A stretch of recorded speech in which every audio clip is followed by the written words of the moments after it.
Yeah, I think it seems like many have joined, so let's go ahead and get started. So I would like to welcome everyone to this 18th webinar in this ongoing discussion series on tipping elements, irreversibility, and abrupt changes in the Earth system. My name is Awaz Mohamed. I'm a postdoctoral research scientist at the University of Hamburg, part of the Functional Forest Ecology Group. I'm also supporting Earth Commission Working Group 2 on biosphere interactions, and I'm glad to be your moderator today. And just a quick reminder, specifically for those who are joining us for the first time.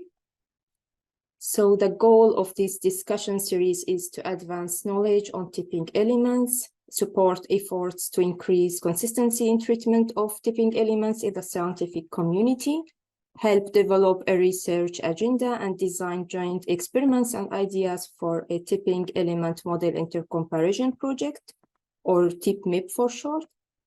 And there are a huge network behind this series, which are the Earth Commission. So Earth Commission is a global team of scientists with a mission to define safe and just corridor for people and planet. We have AIMS, the Analysis, Integration, and Modeling of the Earth System Project, which is an international network of Earth system scientists and scholars that seek to develop innovative interdisciplinary ways to understand the complexity of the natural world and its interactions with human activities. So both AIMS and Earth Commission are hosted by Future Earth, which is itself a global network of scientists, researchers, and innovators collaborating for a more sustainable planet. And the third network behind this series is the Safe Landing Climate Lighthouse activities of the World Climate Research Program, or WCRP for short, so which act also to explore routes to safe landing spaces for human and natural systems. And this event is organized or co-organized by the International Institute for Applied System Analysis, IASA, the Potsdam Institute for Climate Impact Research, and the Global Systems Institute at University of Exeter. So our focus today is on ecological tipping points and resilience, when it may occur and when not.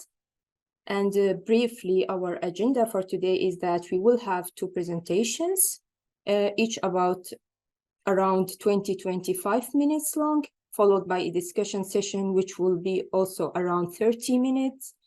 And both of our speakers will present before the Q&A session. So please, during their talks, feel free to pose questions and indicate to whom you are directing this question using the Q&A feature at the bottom of the Zoom window. And there is also the option that you vote for your preferred questions, so don't hesitate to do that. And we will then get to this question in the discussion session following immediately the presentations. And one last point is that following the event today, so we will post the recording and the slides on the Tipping Points series Confetti webpage for future accesses. So we have an exciting time ahead, and we are looking forward to also your interaction in the Q&A box. So I will start with our first speaker today. So our first speaker is Juan Rocha. Juan is a research scientist at the Stockholm Resilience Centre, where he co-leads the team on complex ecosystem. His research questions are oriented to understanding critical transitions from regime shifts in ecological systems to collective action in society. He is currently focusing on the ideas of cascading effects, how, for example, a critical transition in an ecosystem in the world can impact the likelihood of other ecosystem tipping over. So Juan will share insights on how ecosystems are showing symptoms of resilience loss. So we are thrilled to have you with us today, Juan. So the floor is yours. Thank you, Bas. Thanks also to the organizers for inviting me to present some of my work.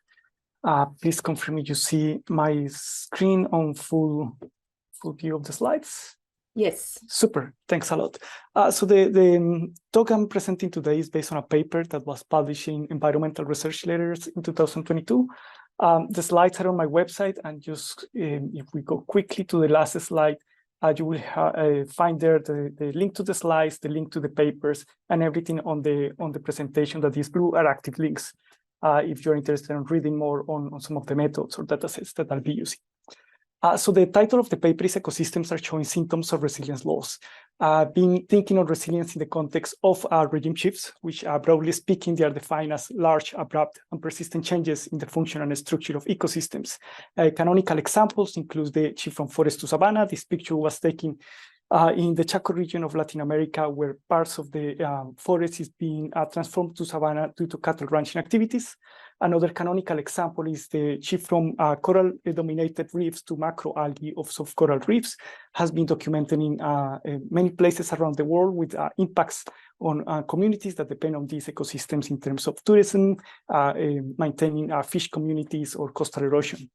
Another canonical example is the collapse of fisheries. It can compromise the employment of millions of people who depends on that type of livelihood, but also our capacity to produce food. So as you see, these events or this type of phenomena occur in very different spatial and temporal scales, but what do they have in common is that they are dominated by nonlinear dynamics and tipping points.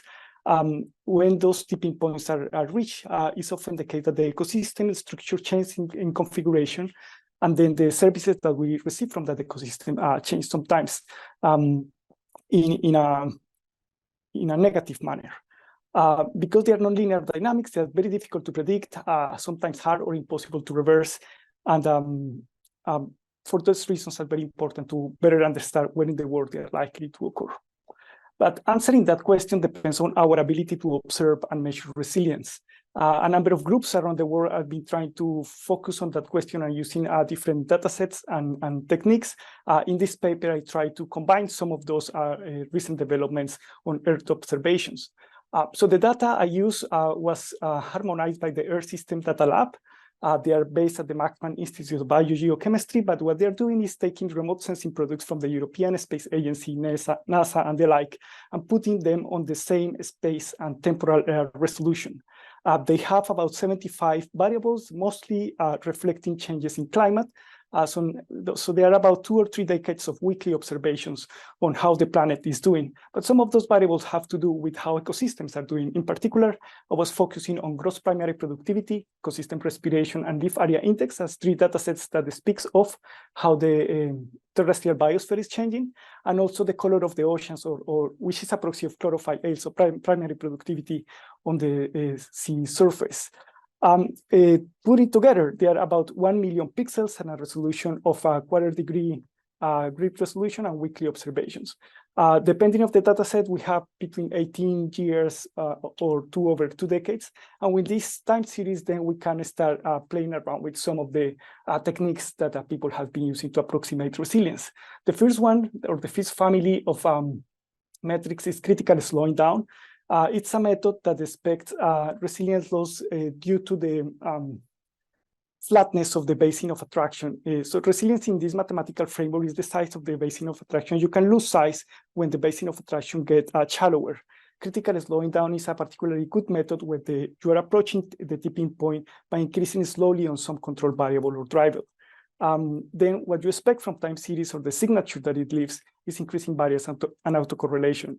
Dakos here in this paper in +1 describes very well the methods for time series, and Sonia Kefi for special early warnings. However, critical slowing down doesn't perform very well when the dynamics are driven by stochastic processes or noise. More recently, Titus and Watson proposed critical speeding up, which is the case when the basin of attraction is not getting shallower, but is getting narrower. In that case, the system becomes more vulnerable to noise or stochastic variabilities, and what you expect statistically is a decrease on variance and autocorrelation. As a complementary metric, I also use the fractal dimension. That's a metric that is commonly used in engineering and medicine to detect vulnerability of systems to collapse. It's a measure of similarity across scales, but typically is interpreted as a proxy of adaptive capacity. So your doctor, when you go to an electrocardiogram or checking your heart, they check the fractal dimension, and if that fractal dimension is high, that means that your body can deal with a number of different stresses, and you will perform well if you are running or going upstairs, hiking up in the mountains. But if your fractal dimension is low, that means that your heart might have struggles at dealing with the different situations where you can put your heart, and then you are vulnerable to things like a heart attack or something like that. So that's how it's interpreted, the diversity of behaviors that a system has to deal with the different types of disturbances. And in the bottom, you see some of the theory and the statistical methods to measure the fractal dimension. Right, if we go to 1 pixel, here we have on the left the case of one particular pixel for data on gross primary productivity. I have cleaned up the data, removing long-term variability, seasonal variation, and making sure that the time series is stationary.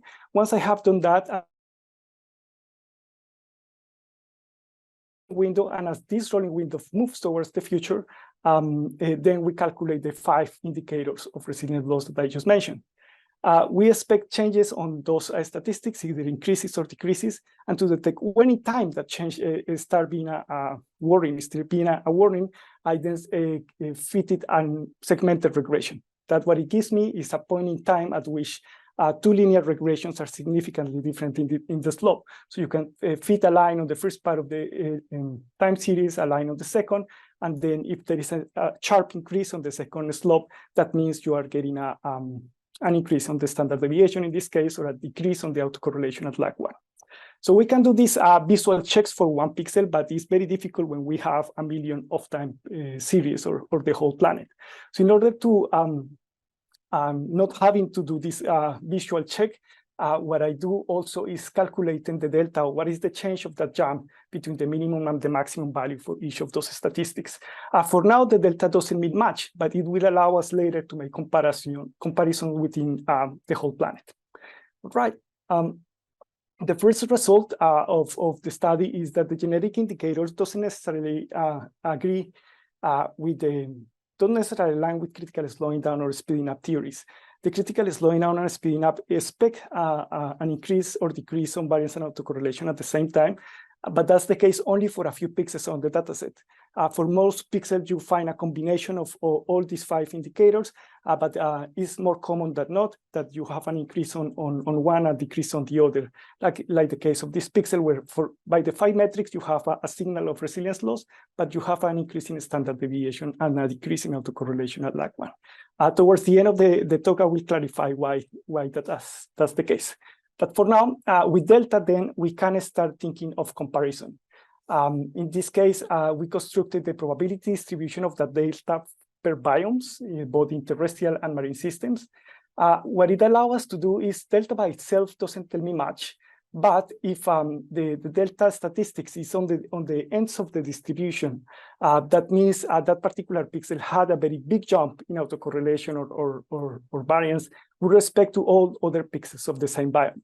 So the number is not meaningful in itself, but the rank with respect to all other pixels of the same kind might be informative of which ones are showing the stronger signal. So in this particular framework, resilience loss is interpreted as pixels that are towards the end of that particular distribution. And in the future, if we were to rerun the same analysis and we track pixels that today are on the end of the distribution and move towards the center, we can also interpret that as a resilience gain. All right, so just to remind you, the way we are interpreting this type of statistics is there is resilience loss if the pixels are at the end of the distribution, so above the 95th percentile or below the 5th percentile of that particular distribution for the pixel with respect to the biome. The number is not important. What is important is what it is with respect with the others. All right, with that, then we can look at how the map looks when we do the analysis for all the pixels of the world. What we found is about 30% of the pixels are showing some symptoms of resilience loss. The ecosystems that are showing the stronger signals, or at least the largest areas, are boreal forests and tundra, so places that are in Arctic regions that we know are warming faster than the rest of the planet. We also find signals on places that other scientists have been reporting resilience loss, like the southeast of the Amazon forest, parts of the Sahel belt, drylands in Kazakhstan, China, India, and Australia, places that are water limited and where we know droughts and changes in the water cycle are being prominent. If we look to the marine data set, despite we don't have good observations for the Arctic and the Antarctic region, we do detect resilience loss in places that has been reported in other studies. Places, for example, where you have upwelling systems like the California Current, the Benguela system, the Canary Islands. Those are places where as there is extra warming of the sea surface temperature, we might disrupt the mixing of the water column, and with that, the input of nutrients to the food web. So there is observations on those places where marine food webs might be destabilizing. Another big area is this blurb in the center of the Atlantic, a part of the Caribbean basin, that has been reported by other studies as a place where primary productivity is declining due to a high concentration of saline waters on the top layer of the ocean. We are able to detect, for example, the big hypoxic zone on the Gulf of Mexico, but we are not able to detect the multitude of case studies of hypoxia that has been reported on the Atlantic coast of the United States. Neither the coral bleaching events or the coral die-offs events on the Great Coral Reefs reported in 2016 and so forth. So some of the results align with what others have been done, but we definitely miss some of the cases, I believe, due to the spatial resolution or regime shifts that are not related directly with primary productivity. All right, can we trust these signals? That was a question that I struggled with a lot, and I came up with a number of tests to see whether we can trust them. The first one was a permutation test. All it does, it takes a sample of pixels where we identify resilience loss, reshuffle the ordering of events, and run the signals again. If it was an artifact of the data set, then we should not expect differences. However, we do see differences in the standard deviation autocorrelation for most metrics, and also on the fractal dimension, meaning the ordering of the events matters and contains information about proximity to tipping points. The second test was comparing pixels where we detect resilience loss versus pixels where we didn't, and treat them with a different method.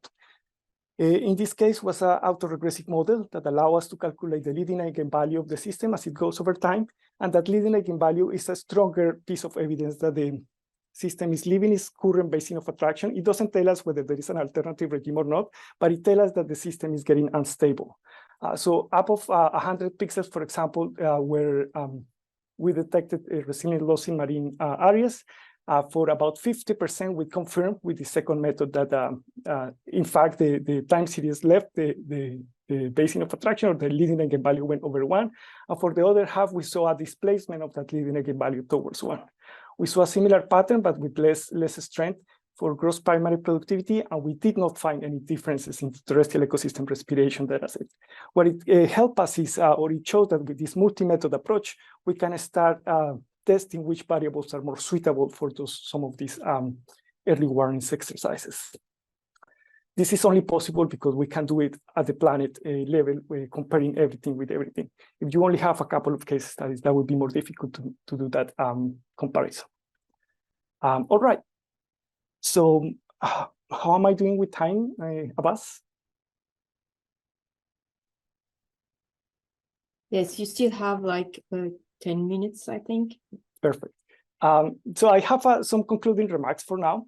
But before I close up, I would like to get a little bit into the problem of with the critical slowing down and speeding up are a contradiction. Experimental work has shown that with an ecosystem, say a community on a petri dish is disturbed with more than one driver, so you are increasing pH, changing temperature and salinity at the same time. The metrics of proximity to tipping point might generate these apparently contradictory signals. So that we know experimentally happens when there is multiple drivers at play. In addition to that, even if you only have one driver, the same driver can have impacts changing slowly, so approaching the bifurcation from a slow driver type of perspective, or changing the variability. And these two things can happen at the same time. Because of that, you can also expect that the same driver affecting the system in different ways might create these contradictory signals. To test a little bit of that idea, I did test some random forests, some apply machine learning approaches to try to explain what is explaining the detection of resilience loss. So here on the left, you have a logistic regressions on the top for terrestrial ecosystems, on the bottom for marine ones, and on the right, you have the same models, but with a random forest approach. Let me then zoom in, and let's focus on gross primary productivity. The logistic regression, what it says is after controlling for geography and for biome type, so we know, for example, that tundra and forests are more likely to show early warning signals or symptoms of resilience loss. After that, we are testing whether variables related to climate, like temperature or precipitation, or changes in land cover, explain additionally, statistically speaking, the probability or the odds of detecting symptoms of resilience loss. So here the model is comparing pixels where there was an early warning indication versus pixels where there was not. What we see is that the linear trend or the mean of these particular pixels is important, but it's also important the changes on the variation in terms of the long-term variation, the fast oscillations, or the annual cycles.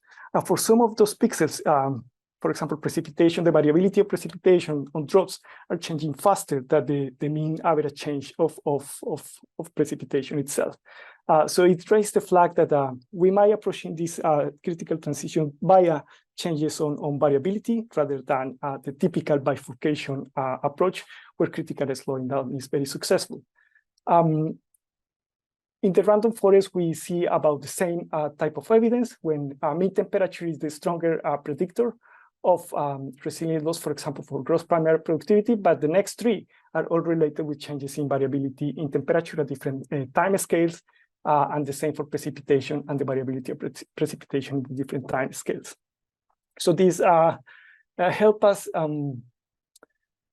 reinforce that intuition that the same drivers are affecting ecosystems in multiple ways, are approaching tipping by the slow variables or changing variability, or that multiple drivers are affecting the same systems at the same time. As I discussed before, a lot of the patterns detected here align with work that other people are doing, playing around with different data sets like NDVI, VOD, which is vegetation optical depth, and so forth. So that kind of reassures that we are getting robust or consistent signal, at least qualitatively speaking, with what other groups are doing. I would like to emphasize that the results here, I believe, are an underestimation. The reason is the limitations of that resolution. Let me remind you that we did not detect things on cases of hypoxia because they tend to happen in a smaller spatial scale at which we have pixels for, and we don't have ground truth either for this data set. Or we do have some ground truth. For example, the regime shift database provides a series of annotated cases of regime shifts around the world, but it's biased. So it will induce bias on the models for places that are well studied, like the global north or coastal hypoxia, where we have hundreds of cases.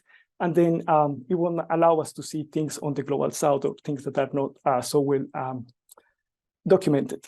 Despite those limitations, I believe the results allow us to do some qualitative understanding of where things are getting better or worse. We can, for example, rank countries by the area of their ecosystems that are showing symptoms of resilience loss. Of course, countries with higher area will also show up on the ranks. So Russia, Canada, and the States are the top three countries. But if we rearrange it by the proportion of territory, then we start seeing that ecosystems that have a rich amount of ecosystems that are desertic of water-limited system, like Kazakhstan, Mexico, Mongolia, also start leading the ranking. The same with Australia. On the B panel, you see the countries ranked by the diversity of ecosystems that they have. So we can do the analysis at the level of biome, which is what I presented, but we can also look at the diversity of ecosystems. And again, we rearrange by proportion of territories, highly biodiverse countries start leading the list, like India, Brazil, Colombia, Australia, Canada. So with that, I would like to close. I leave some space for questions. And yeah, thanks very much for your attention and your interest in this seminar. Let me stop sharing. Yeah, thanks, Juan, for this really interesting talk. So just a quick reminder to everyone, if you have questions, please post them into the Q&A box, and we'll address them during the discussion session, maybe in more detail. But we have two questions, Juan. So I think we have like 4 minutes before the talk of Helmut. So maybe you can already answer this question. One question from Isabel Ripa. So she's asking if is citizen science used to get data information on resilience loss of ecosystems or to communicate about it? Thanks, Isabel, for the question. Right now, we are not using citizen science. We have some plans of using the regimeship database, and people can report cases there. But we don't have many cases reported, but not scientists on that particular resource.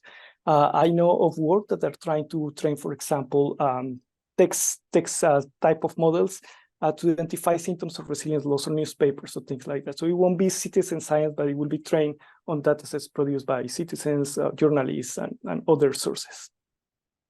Yeah, and there is another question if from Case Alverson. So if an existing ecosystem in one of these pixels is destroyed and replaced with a new one that is more resilient to climate variability, as measured with your indicators, so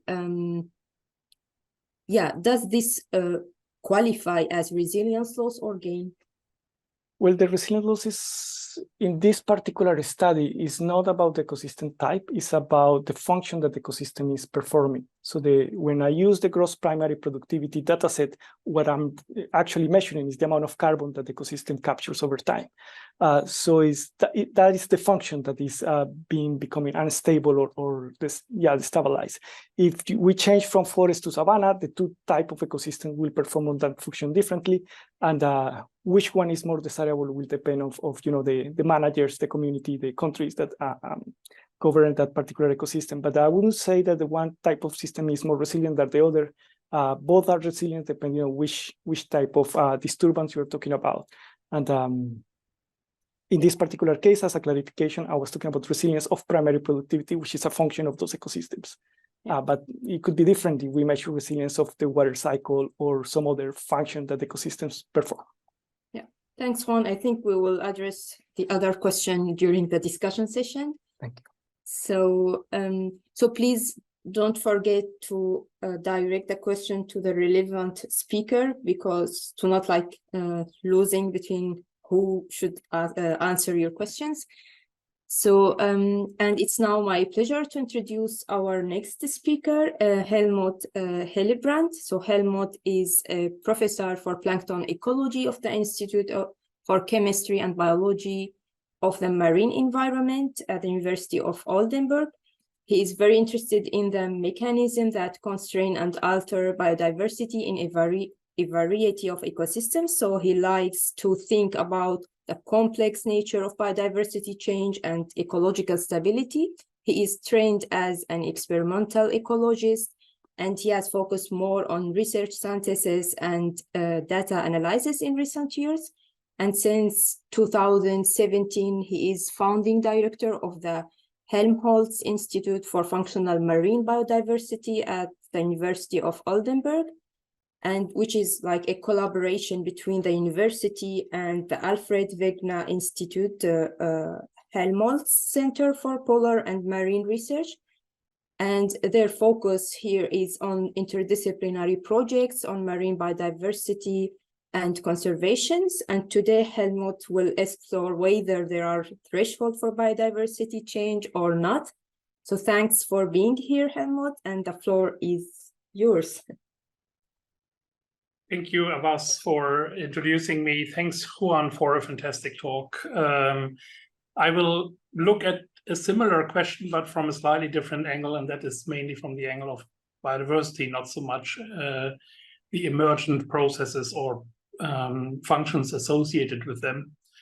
I'm standing here as an author, but this is standing on the shoulders of many people who worked on this. And I will introduce some of them at each section. I also gave a list of the main things I'm alluding to in the chat. So if you want to know more, feel free to check these papers. So we are all aware that biodiversity has been changing in recent decades at an extent that has not been observed in pre-human times, and the 2019 global assessment on biodiversity by IPBES has told us that some of these groups have a dramatic amount of species percentages being threatened or even extinct, And we have this global phenomenon of biodiversity change going on in almost all types of ecosystems on Earth. The dire truth is that this is not stopping anytime soon. Dorothee Hodap, who is pictured here, published a paper early this year where they took data from more than 33,000 marine species and tried to extrapolate what is happening under different climate scenarios. They looked at other factors in addition to temperature, but actually they only took climate as a driver. So this is the most optimistic view you can get, because it's actually excluding all other changes that might be ongoing as well. And depending on how optimistic you are about our climate pathways, in the worst case, 33% of the ocean will change more than 50% of its species inventory. Half of the ocean half of the species will lose at least half of their habitat size. And for almost all equatorial species, 88%, we will find distribution gaps around the equator. So this will be massive. And this has led to claims that we are transgressing a threshold in how much biodiversity change this planet can endure. And Johan Rockström's famous figure has just been updated a few weeks ago with a very similar message that biodiversity loss has actually transgressing planetary boundaries for our planet. So this opens the question, how do we deal with that? How do we incorporate that into our management? And the big thing is that management is not happening at planetary scales. It's actually happening at local to regional scales. So how do we implement biodiversity change or a threshold for biodiversity change into management? And this is the three aspects I would like to quickly address in this talk. Are there thresholds of biodiversity loss? Is there thresholds of pressures on biodiversity? And what does that do with our target setting and management? The first two questions come from a very conceptual issue. If we think about thresholds and biodiversity change, we actually have two ways of thinking about them. And they are not independent of each other. They are actually quite closely linked. But I think it's important to disentangle these two because they cast different views on the problem. In the upper graph, we have something that pressures biodiversity. And we observe at some critical level of pressure a change in the response of biodiversity. So we see a disproportional erosion or change in biodiversity at this threshold level of pressure. So what we see on the y-axis, you could call a tipping behavior, and what we see on the x-axis, you could call a threshold. In the blue example, on the bottom, it's actually the biodiversity change itself, which is on the x-axis, and we can have a certain amount of biodiversity change without changing the functionality, the carbon capture, the primary production, and so on. But then after a certain amount of biodiversity change, we will lose part of this functionality, and we might even lose the entire functionality in that system. So starting with the lower example quickly, and as we have only 25 minutes or so, I will go over this a little bit quicker. The lower example would be ideal for a management purpose because we would actually be able to define a safe operating space. that is far away from a threshold where we actually have a critical transition in the functionality of the system. And if you look at the first generations of the so-called biodiversity ecosystem functioning research, we might actually find patterns that look very much the same. In contrast to my graph, the x-axis is reversed here, so it's biodiversity on the x-axis, not biodiversity loss. So you have to quickly mirror the graph for comparison. But in this summary of several hundred experiments by Brett Cardinale more than a decade ago, actually a very large proportion of these studies showed exactly this type of relationship with an asymptote, and then after losing a certain amount of species, you all of a sudden see a decrease in biomass production or decomposition or nutrient uptake or whatever function you're thinking of. However, this first generation of BEF experiments has been criticized very much because it actually looks at one aspect of biodiversity, normally richness, and one single function at a time. And people have very early suggested that actually, if you take the multitude of functions this community provides to the ecosystem into account, you're not seeing this type of saturation function anymore, but you are seeing a much more linear relationship. And this has been termed to, or coined, the term has been coined the biodiversity multifunctional relationship.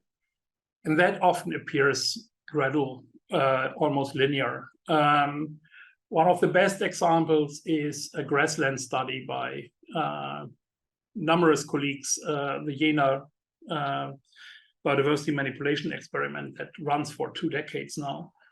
And there up to 80 different functions have been measured.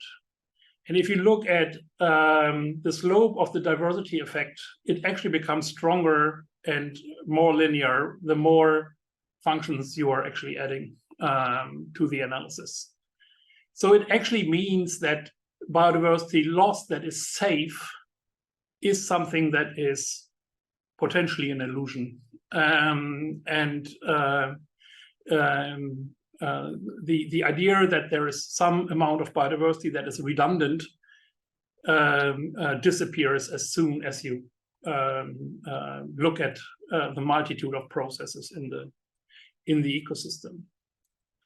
However, and that is more an ethical than on philosophical remark than a natural science remark, even if there would be something like a safe operating space, who is saying what is redundant? I, for example, can confess that I have a love for orchids, even though I'm a marine ecologist, and I don't want them to go extinct. So I think even the idea that there is an amount of biodiversity loss that is tolerable is ethically wrong, and brings us on a very strange argument when we think about what type of impacts on natural ecosystems do we still tolerate if we think we as humans have the right to say which biodiversity is dispensable or not. So the remainder of the talk will be on the red example, which perhaps is the more realistic one, that we have a pressure strength that induces some kind of biodiversity loss that is much larger than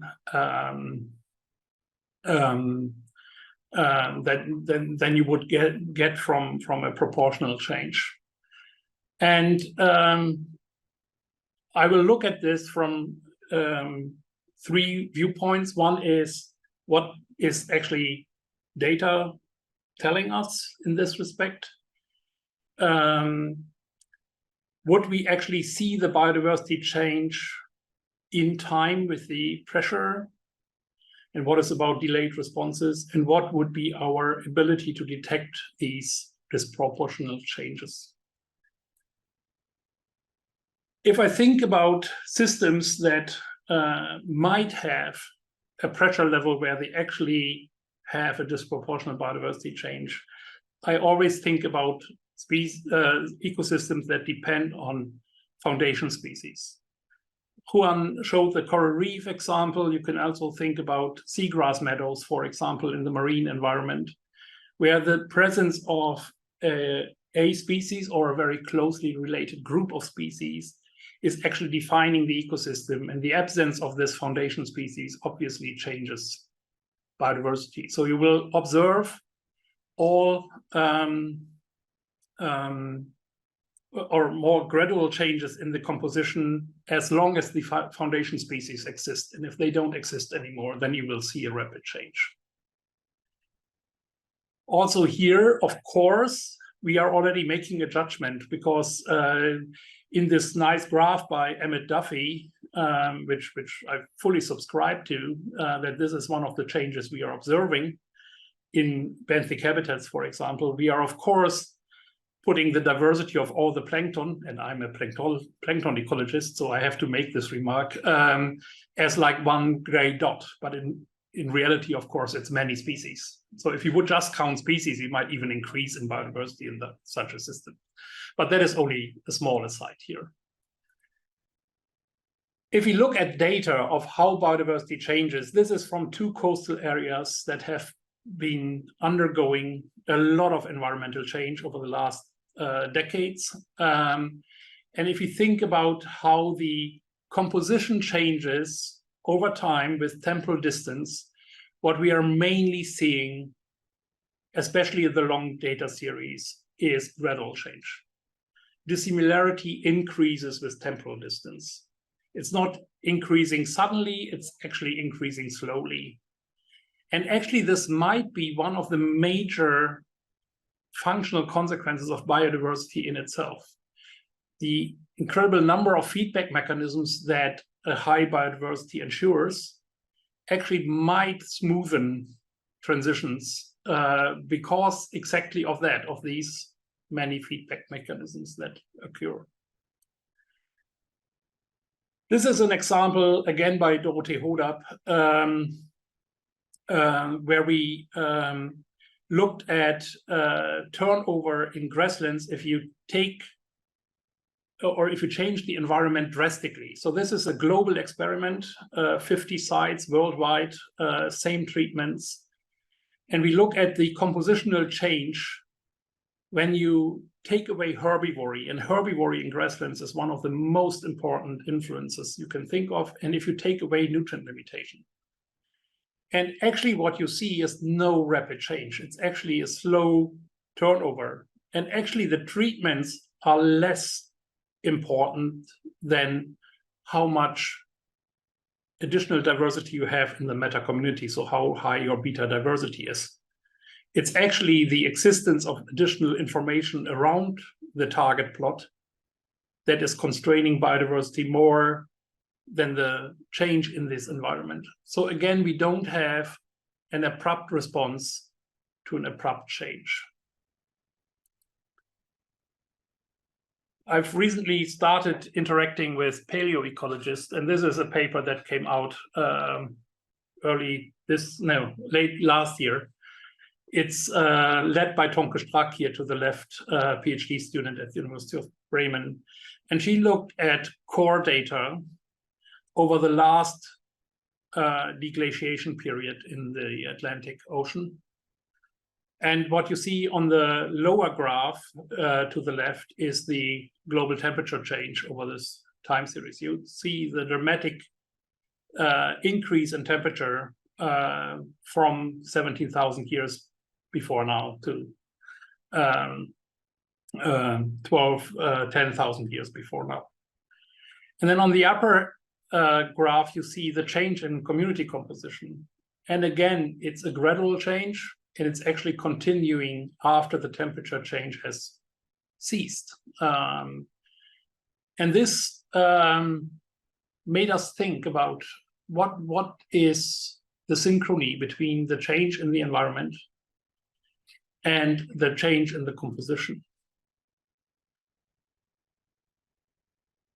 And we started with a thought experiment. This is mainly work by Lucy Kushonsky, postdoc here in Oldenburg, and we collaborated with the Center on Tiveros for a neutral model that I will show in a second.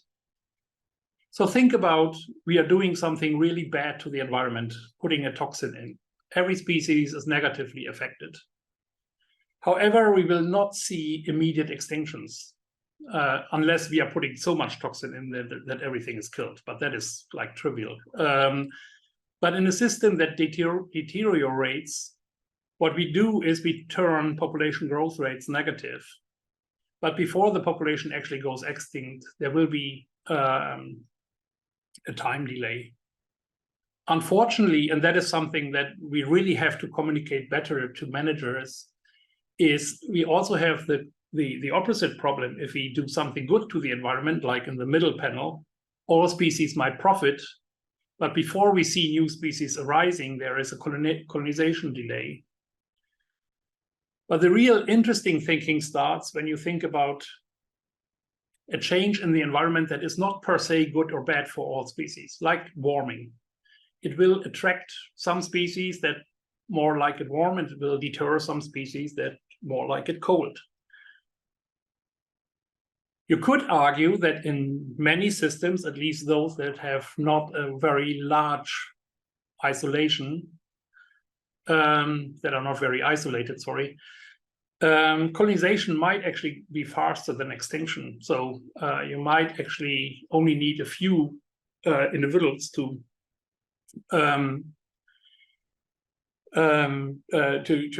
increase diversity. Whereas extinction depth is something that is already known in the ecological literature, mainly from the fragmentation literature, that species are, of course, not immediately going extinct, but they will slowly be replaced or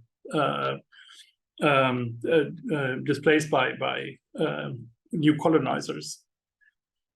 It's also true, if you monitor these types of systems, that all species that go extinct must have colonized at some point. So they either must have been there.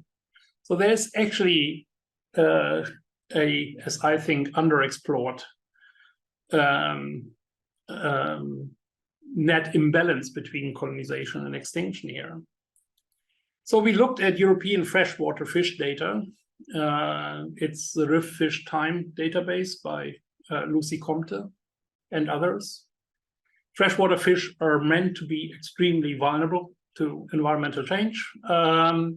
Freshwater systems in total are accounted to be very vulnerable. And what we see is all kinds of trends. Each of the gray lines is one of these more than 3,000 time series. But on average, we see an increase in richness. So we have this group of species that we think is extremely vulnerable, but it's actually increasing in the number of species. If you do a classical null model, it predicts a zero slope, as we would expect. However, it completely ignores autocorrelation in the sense that I depicted in the previous paragraph. If you instead do a neutral model that includes this autocorrelation, we actually see an increase in the number of species again. So even though this neutral model has no feature that would allow species richness to change, it's actually changing simply because colonization is faster than extinction. And this net imbalance in colonization extinction actually makes our task to identify this pressure strength even more difficult. We don't know how many of them, of these communities, actually show this type of disproportional change. And the trigger might actually be much earlier than we actually observe in our change, because the delay in the response of biodiversity seems to be a very strong signal. The third aspect is, if thresholds exist, in order to use them for management, we would actually need to be able to predict them. Measuring them a posteriori doesn't help us in our management. If we realize that we now just transgressed the threshold, we are not having a chance to go back and say we should not have done that. So this is a little bit the history behind this paper that we published in this team here, where we looked at what kind of information can help us to identify these thresholds. Many people have used time series, but time series have the problem that if the threshold is still far away, they of course don't show any signal of the threshold, but we don't know how close they actually might be. So we thought about how about experiments, not any kind of artificial experiment, but experiments that took whole communities, subjected them to change, and looked at a response of one of their emergent properties. So each experiment consists of a control and a treatment. The treatment is any kind of pressure, warming, eutrophication, whatever. And they look at a response variable. And you can use these information to create a response magnitude. And this response magnitude, because we also have information on the variance, can be added with a measure of confidence.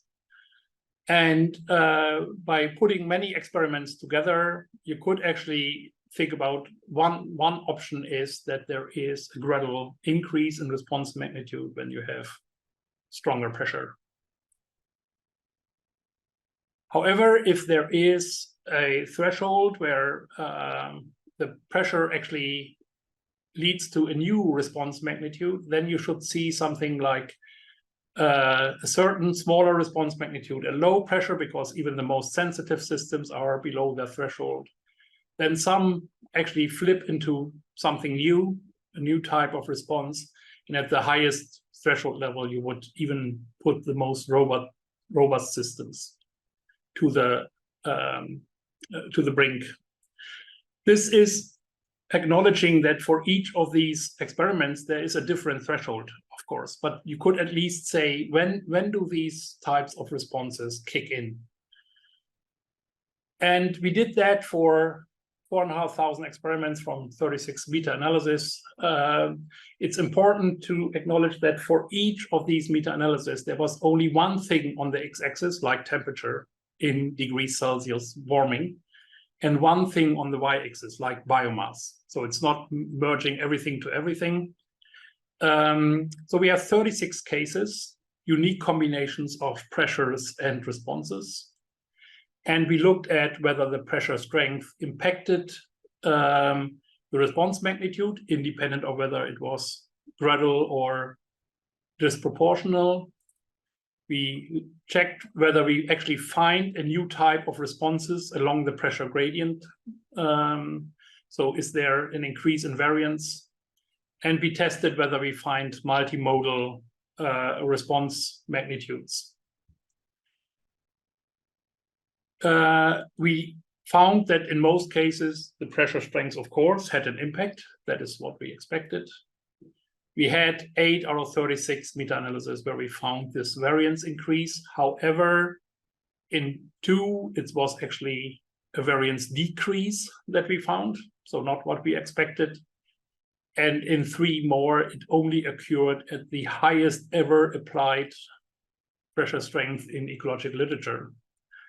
We had no multimodal distribution of response types, as you would expect if it's a very classical case of regime shifts.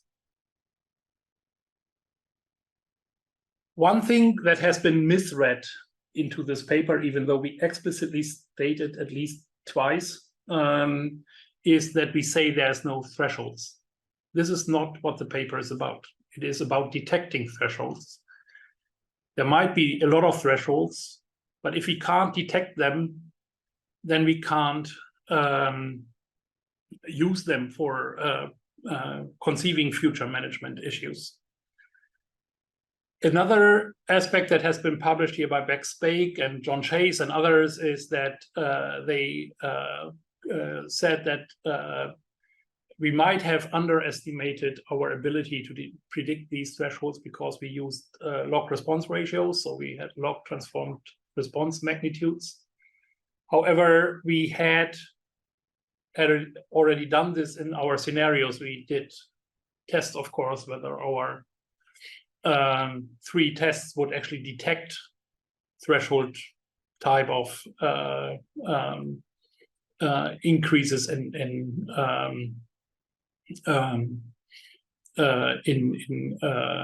responses, and they actually were, without noise, they were flawless. So we were able to detect them when they are there.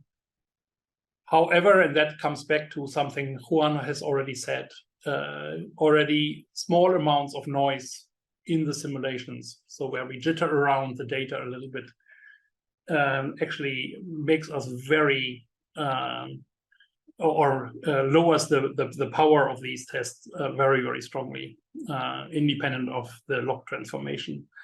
So that made us. Sorry for intervention, but we have already crossed the 20. Yeah, it's my second last slide. Yes. So what I definitely would like to convey and stop with is to say that we don't want another locked-in debate whether thresholds are present and how real they are and so on. I think that is not the case here. I think the important question is, can we widen the context in which we discuss and the perspectives from which we discuss to realize that many of these aspects we try to convey are actually more similar than they are separate. And the most important one is that our emphasis on biodiversity change is something which is occurring slowly and gradually, is not showing that we are safe. By contrast, I think the threshold debate sometimes leads us to assume that within the safe operating space, we are not in danger of anything, but we are actually losing a lot biodiversity already at very low pressure strength. And I think, therefore, I'm critical in how we can use this type of threshold approach to manage biodiversity well. There is a number of things we can do. Actually, it's not so far away from what also Juan has presented in how to make us better estimate our ability to base our biodiversity management on such threshold approaches. Thanks. Yeah, thanks, Helmut, for this excellent talk, which I think nicely complement what Juan also presented. So we are now taking questions for both speakers. So please don't hesitate to pose your question. And to kick off the discussion session, and while we wait for more questions popping up, so I would like to ask first question, to maybe both of you. Both of your talks touch on that dynamic interplay between biodiversity, resilience, and ecological stability. And given the ongoing crisis of climate that we have today and increasing human pressure, so how do you envision the future of our global ecosystems, specifically, for example, the most vulnerable ones? So I'm just wondering if there will be new emergence of new ecosystems that can also function in place of our previous ecosystems. So I'm really happy to hear your thoughts about or your answer. Helmut, would you like to go first? That is a very broad question. I think one of the things that often is kind of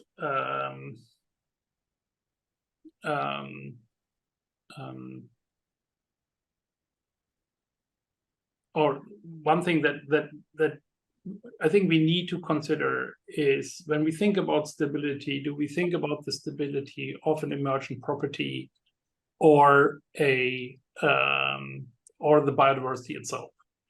And I think these are two different things. And sometimes we kind of are very clumsily assuming that they are very closely related, but they aren't.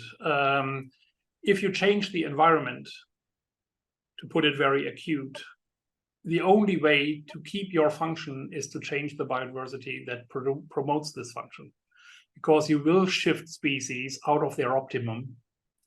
And if you want to harvest something, or if you want to have carbon capture or something like that, this will only be done by other species that are better adapted to these new conditions. So if you are a harvest manager or a functional manager, you would go for let biodiversity change as much as possible to be the optimal biodiversity for these new conditions.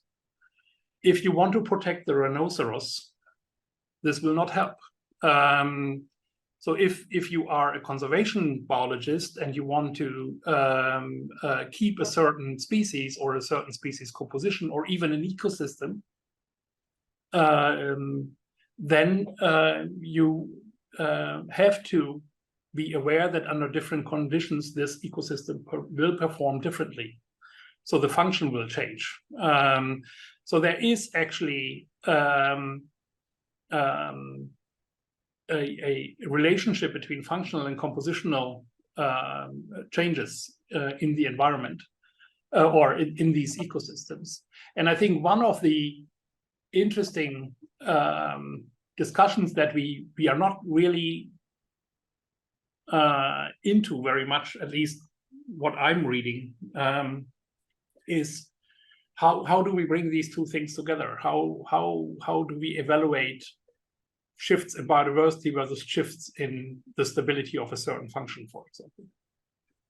Yeah, I mean, I do agree, because it's always like separated studied, and for example, structural or composition of the species, but we have also the functional species that's also like providing these ecosystem services also for people. So sometimes the focus is changed. So, and I think we need to be more precise in the scientific community when, for example, we introduce results or whatever as threshold or as like level for which function, for which species, for example. So Juan, do you have any? Well, just to complement Helmut's answer, I think there is a strong line of research developing on novel ecosystems. If you remember his first or second slide, we're expecting populations in the marine environment to move towards the poles, towards colder areas, in terrestrial ecosystem. We're expecting exactly the same going up in higher latitudes or higher in the mountains. So there will be novel communities as we go into this century and the scenarios of changing climate, precipitation, and factors that determine how these communities are assembled. That being said, not all those changes have to be bad, and not all those changes have to compromise ecological functions. As Helmut said, I think there is a wide open door there to do some research on how do we distinguish where some functions that we care about are being compromised versus how communities are transforming and following, adapting to these new conditions that we are putting the planet on. Yeah, thank you. I think I will take some question also from the Q&A box. I have other questions also, but I will delay them in later. And the question is to Juan. So it's from Niall Davidson. So are you watch this data changing? How do you feel and how do you cope? So he's referring to the inner work required to face the outer reality. So how do I feel? It's sometimes with this particular data set is not a when I was doing my PhD, I was putting together the regime shift database, which is that was more emotionally burdensome because it was just reading papers about bad news of how ecosystems are changing and being degraded. But I think working with these data sets and being able to point out where problems are getting worse or making these maps put us as scientists in a privileged position of communicating where actions might be more useful. Some of my projects with my colleagues here at SRC are trying to translate this, for example, to companies or to actors that might be able to do something about it. So I feel this paper that I presented today was my COVID paper. And as we were in COVID, all feeling depressed about being enclosed and being the situation around us, I was thinking often on the doctors that facing the crisis just on the borderline, and the people who came out with the vaccine and the people who came out with the science that allow us today to be on some sort of back to normal. So I feel sometimes that I'm privileged in doing some of the science and trying to understand where actions might have a bigger difference in the future. So I think it's it might be it might feel depressed at points, but it also gives me hope that my work might be useful. Yeah, thank you. There is another question from Max Troll. So is there a natural dynamic of ecosystem resilience not being linked to human activities? Indeed. It's also for me. Yes. I think so, Max. If we imagine a parallel universe where there is another Earth without humans on it, ecosystems will still have some dynamics, some basins of attraction, and some perturbances. And then they will be facing issues in that parallel world where resilience is also relevant. So without humans, we can think of resilience, but in the planet we live today, humans have a very strong force of changing ecosystems, and it's really hard to separate them. So in that sense, in this planet, we should always keep them in. I'm going in the order of the question, actually. So there is Uta Kloen, who is asking, do the results allow to make conclusions regarding the proposed tipping elements of boreal forest? So, yeah. Conclusions about the tipping points per se, not necessarily. It identified the areas where things might be going on that direction. I think other groups have been identifying thresholds of temperature for boreal forests and tundra, and also the temperature at which the ability of forests to sequester carbon change. So when we have the shift from source to sink to source of carbon, that has been work done also with a very similar data set that I use here, and also some observational work in the Amazon where it has already been reported. So from the satellite, you still see trees and you see still the same diversity, but their ability to sequester carbon is what has changed. Yeah, thank you, Juan. There is another question: how long is long enough to detect the tipping point? To detect a tipping point, so I just want to clarify that I'm not detecting tipping points here. I'm detecting signals of resilience loss, which is a symptom where a tipping point might be close or not.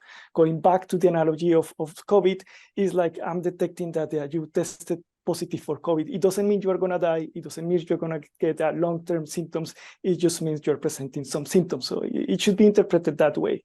One can start thinking of fitting some of the curves that Helmut was showing on his statistical approach to see whether the pixels that show strong resilient loss are related with certain points of climate or temperature or precipitation change or things like that. I'm not sure these time series are long enough to do that. Because the primary productivity changed very slowly over time. If we were looking at some other functions, probably we could think of something like that, like a pollination or something that happens faster and on a smaller scale. We probably could detect something like that. But with 2 decades, it's quite difficult. And if we adventure into more climate tipping elements, definitely this is not long enough to detect something like that, at least from the statistical point of view. Yeah, thank you. And there is also another question that the loss of resilience is not necessarily linked to the presence of tipping points.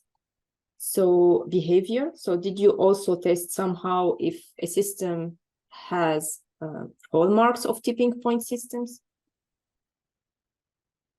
I don't know if that question is clear.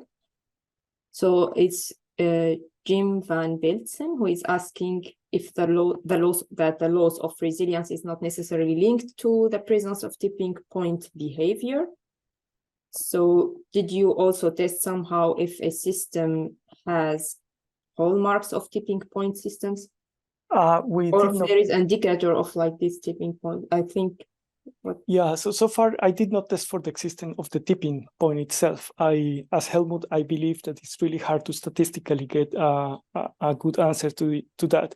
That being said, we have some people working on that problem as we speak.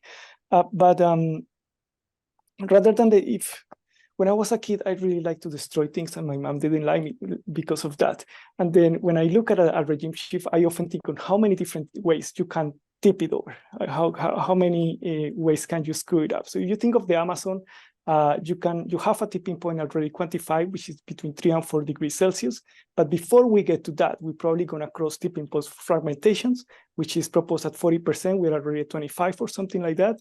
You can also cross tipping points in terms of fire frequency or change the moisture recycling and then the amount of precipitation that falls in. So it's not just one tipping point. Is when you have multiple ways of tipping, you might reach one or another earlier, and reaching one might increase your probability of crossing the other. So I don't think the numbers in itself are very informative. What is informative is to know those different ways and acting in or managing systems, thinking plurally on how to avoid crossing them.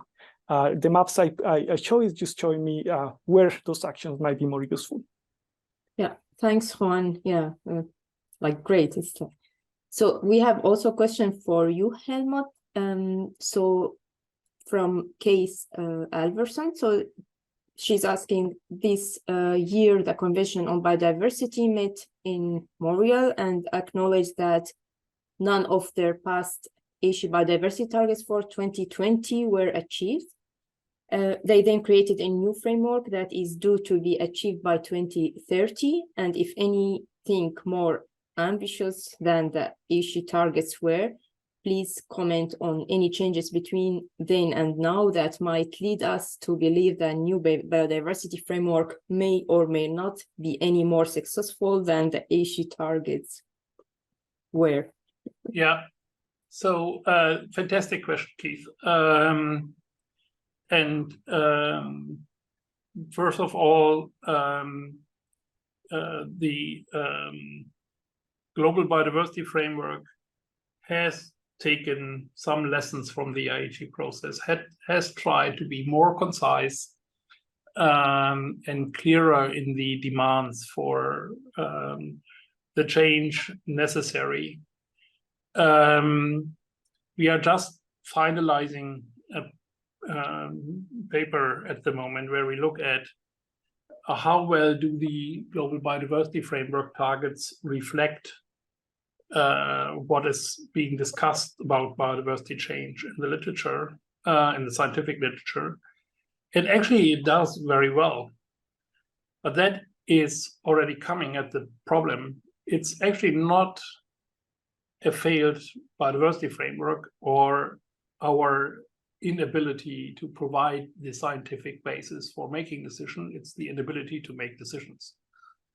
So the major hinder in a more positive effect on biodiversity is that we are not putting these targets into action. And I think that is something that also took me a while to realize. We are doing a national assessment of biodiversity status and trends and solutions here for Germany at the moment that shall be published next year. And we realized that the biggest hinder why, for example, area protection is not effective is that there's actually almost no measure. In the marine systems, for example, we have a number of marine protected areas that actually exclude not a single use. And it's not very surprising that it's actually not any different, neither in its abiotic condition nor in its biodiversity to the surrounding, because there's actually nothing happening. So we are actually mainly facing the problem of using what is out there as information and the targets that have been proposed in a good way. On the other hand, and to be a little bit more optimistic, we might actually have reached a status where this awareness becomes more or broader in the global political community. So the fact that we managed, not we as me, but we as humans, managed to get an agreement on biodiversity beyond national jurisdiction, despite all the political conflicts that we have, and even a war in Europe and so on, is actually something that is can be taken as a step forward. 2030 is tomorrow, and that is perhaps one of the biggest problems, that there will not be so much happening. Even if we would reduce our impacts dramatically now and create large areas where nature can develop, we would not see the positive outcome of these measures until 2030. Some of these species we are talking about will not even have a single generation until then. So if you do only very fundamental population biology, you will see that this will not happen. So I think we also have to think about the targets in a more, or the time frame for our targets in a more realistic way than we sometimes do. And I'm fully aware that in most democracies we have like 4 to 5 years election cycles, and that is often what drives policies, but that is not helpful for biodiversity. Yeah, I think I do agree with you, Helmut, regarding the timeline, because this is lacking really from this report of CBD or other international reports. And when we are mentioning, for example, in some target, like target 2, restoration of 30%, so we are talking about restoration, but we're not talking about the timeline to restore this, like ecosystems, etc., that we will put the target to 2030, but we need more time to restore this like area or this or this species or whatever.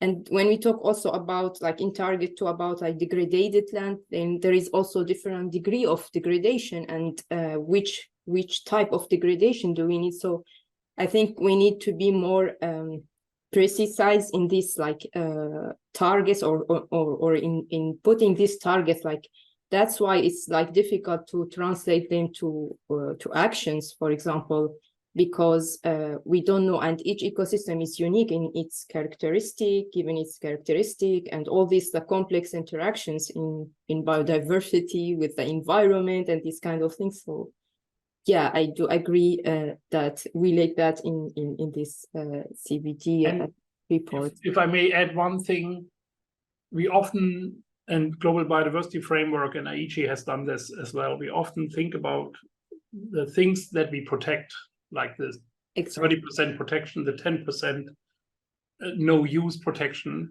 This will not save biodiversity. I think we also have to think about the other 90%. And the way we can't like completely destroy 90% and think that the other 10% will make for a healthy planet. That is not working. We really have to think about reducing pressures in order to bend the curve in the biodiversity development. Yeah, I do agree also. I mean, for example, like human modified lands also are overlooked in this like reports. So for example, where we can regenerate also functions and services and biodiversity, and which can complement also the intact area, because now we have almost like a half of the global land like transforming to agricultural land and human modified lands, and this is also like missing in this like reports. There is, I think, another question for you, Helmut. So it's from Niall Davidson.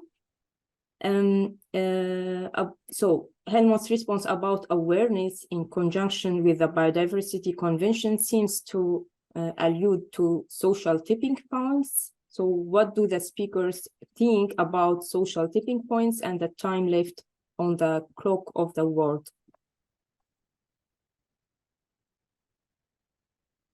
Yeah, I had hoped you had read Niall's other question, which is much easier to answer. Anyway, we have just like 2 minutes if you just answer. So to Niall's other question, on a very abstract level, we actually know who the winners and losers are, but we can't predict it for a certain ecosystem. And that is, again, the problem that management is often at ecosystem scale and not at global scale, where we have perhaps this type of knowledge. I'm not a social scientist. I can't really say something about social tipping points. I would ask myself a similar question, whether there is something where the ability of a society, for example, to absorb change is something that has a gradual or less gradual or even tipping type of behavior.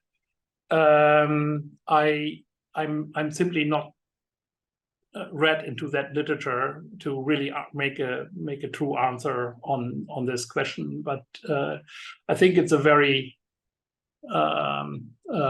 important one. I don't know, Juan, if you can also jump in, and if you have any feedback on this comment. No, just to complement, I think the literature of social tipping points is taking off with some people who believe or disbelieve on them, and I think that the discussion is a healthy one to have, regardless of whether they are there or not. We do need to promote an energy transition and a number of transformations in our societies to tackle the problem that we have ahead. All of those require a critical mass of people joining hands together and making things happen, whether in the energy, in natural resource use, or things like that. So I think whether there are social tipping points or not is more of an academic discussion, is more on the hands-on, how do we make those actions, meaningful actions, happen by meaningful actors, and how do we make sure we don't leave people behind. So some of those values of the Sustainable Development Agenda that becomes relevant here. I think we can take one last question. I don't know to whom it's directed, but you can answer both. So if we can prove that a threshold exists, but that we cannot predict them with sufficient accuracy to influence management, can we make an argument for a precautionary approach based on the analysis of the consequences if a threshold is crossed? So this is Philip Churchman who is asking this question. I think so. I think the science helps us, even if we don't understand what's the exactly number of cigarettes that give you cancer, we can still promote policies that prevent smoking on young people, or that prevent bad things of happening. So I do think that we don't need the quantification of the number to be able to design meaningful policies that allow us to manage our ecosystems in a way that allows our future generations to enjoy the same services that we enjoy today. Yeah, I just can imagine that if so we played around a little bit with like very core scenarios about assuming a threshold at the wrong place, assuming a threshold exists when it's not existing, and so on and so on, and what this means for the costs of activities in that Norberg paper that I put out in the chat. So if you want to read that, as I said, it's a very, very simplified toy model. I will actually be at Resilience Centre, I hope, in winter, and I already discussed with Jon that we might actually, one of the things we might do is actually think about to making it a little bit more tangible. At that point, it was more for our own information than for anyone else. So if you if you're interested in that, you might check there for very, very small glimpse into what this means. Yeah, thank you so much for your great answers and talks during this event. I think we have just like a few minutes remaining, so we need to conclude this event. So we want to give a virtual round of applause and thank our speakers. And again, for their excellent presentation and for answering our questions.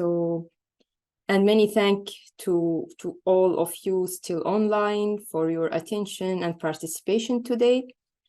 Just a reminder that we have several events coming up on economic of tipping points and the tipping of methane. And also, if you would be interested to get involved in the tipping point model intercomparison project, so please see the links in the chat and please sign up or express your interest.